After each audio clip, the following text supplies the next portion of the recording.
നീ ഇന്നലെ വിശന്ന് വന്നപ്പോ ഒന്നും തരാൻ പറ്റിയില്ലല്ലോ എന്ന് ഓർത്ത് എനിക്ക് ഭയങ്കര വിഷമായി പോയി. നിനക്ക് ഏറ്റവും ഇഷ്ടമുള്ള ആ മുരിങ്ങയിലും പരിപ്പും ചേർത്തിട്ടുള്ള കറിയില്ല, അത് ഉണ്ടാക്കിയിട്ടുണ്ട്. പിന്നെ മീൻ അവിയലും. മീൻ അവിയലും ഭയങ്കര മനോഹരായിരിക്കും. കുളിച്ചു വാ. പപ്പടം വലുത് വേണോ അതോ ചെറുത് മതിയോ? പപ്പടോ? ആ, നല്ലോണം കഴിച്ചോളാം കേട്ടോ. ദാസ, ഈടായി നിനക്ക് ഭക്ഷണത്തിൽ നിന്ന് ഒരു ശ്രദ്ധയുമില്ല.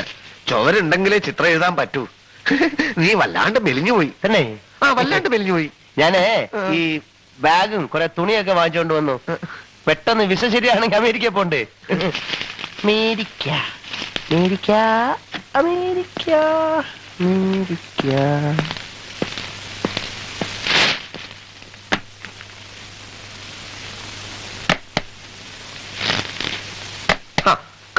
കണ്ടോ ഷൂസൊക്കെ ഇവിടെയാ വെക്കുക. എല്ലാത്തിനും നിന്റെ കൂടെ ഒരാൾ വേണം, എന്നാലേ ശരിയാവൂ. അമേരിക്ക ചെന്നാ നിന്റെ ഭക്ഷണവും